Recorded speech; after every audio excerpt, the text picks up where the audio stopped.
There were 3 guys scouts all had potentially going number 1 overall, and somehow, all 3 landed exactly in mock draft order at the top. So let's grade every single lottery pick 1 through 14. With the first overall pick, the Washington Wizards selected AJ Dybantsa out of BYU. Zero suspense here.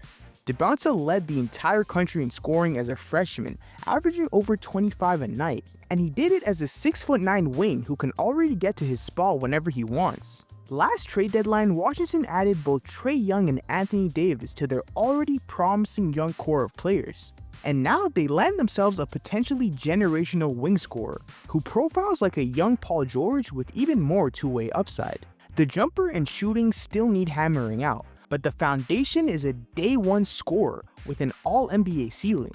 I'm giving this selection an easy A. With the second overall pick, the Utah Jazz selected Darren Peterson out of Kansas.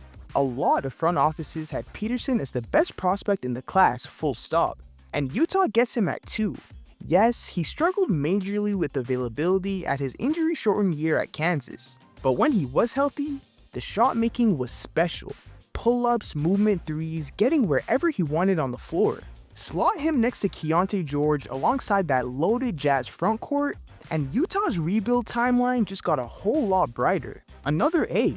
With pick number 3, the Memphis Grizzlies take Cameron Boozer from Duke. Memphis could literally not miss with this pick, and they didn't. Boozer was the most productive player in college basketball this year, walking away with the Naismith Player of the Year award. And the kid plays bigger than his ceiling suggests. Post scoring, elite rebounding, and a real case as the best passing big man in the whole class. Drop him next to Zach Edey and Cedric Coward, and the Grizzlies rebuild already has its front court locked in. A+, no notes. As many expected the top 4 to go, the Chicago Bulls landed Caleb Wilson from North Carolina with the 4th pick. Wilson is the best pure athlete in this draft by a mile, a true game wrecker on both ends when he's flying around the rim.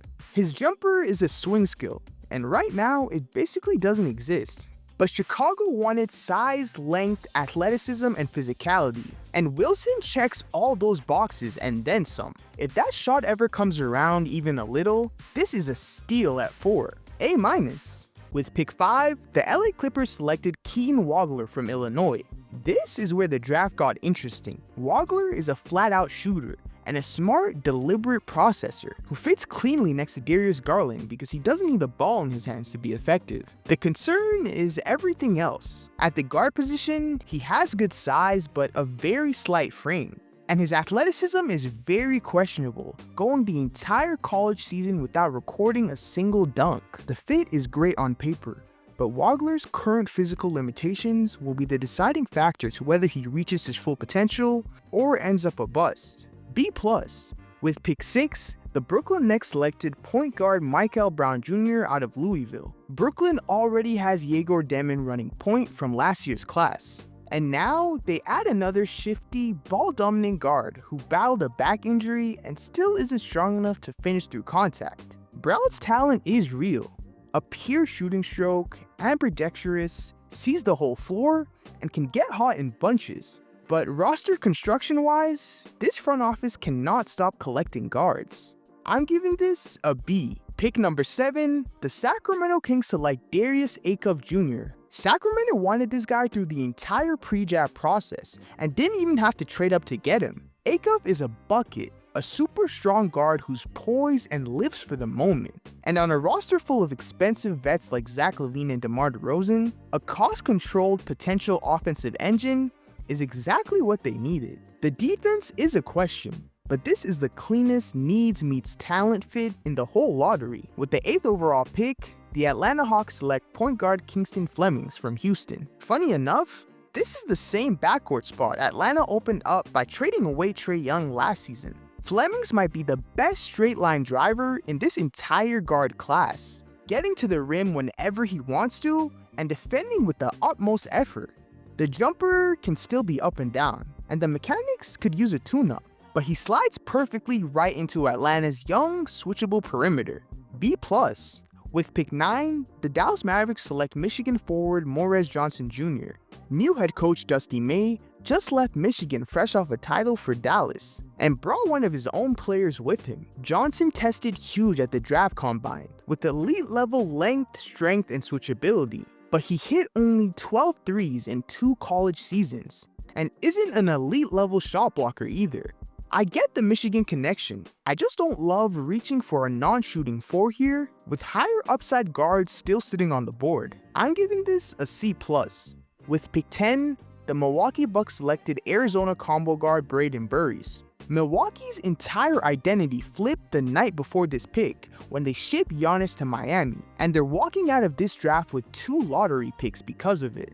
Burries falling to 10 is great value. Strong, downhill, a legitimate shooter who can actually defend multiple positions. A really solid building block for a team starting completely over. A-. At pick 11, the Golden State Warriors take Yaxel Lendeborg, power forward for Michigan. Lendeborg is a true two-way connector. 6'9", a massive wingspan, can switch out to guard the perimeter, and he shot a much improved 37% from 3 last year. The catch is that he'll already be turning 24 by the time his rookie season kicks off, so the developmental runway for improvement isn't very long. He projects to be a very solid role player for Golden State with a cap ceiling. I give it a B.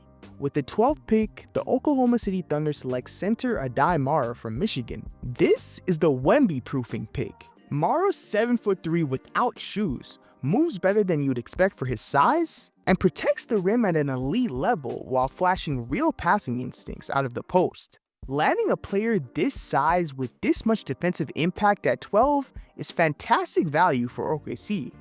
A-.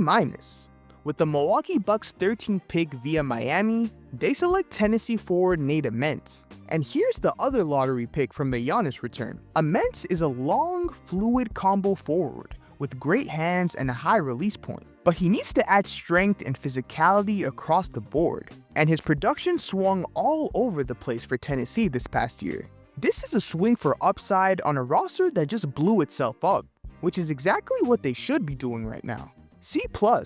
And with the last pick of the lottery at 14, the Charlotte Hornets select Washington big Hannes Steinbach. Closing out the lottery, Steinbach is a skilled, high IQ combo big who shot 58% from the field and a respectable 35% from 3.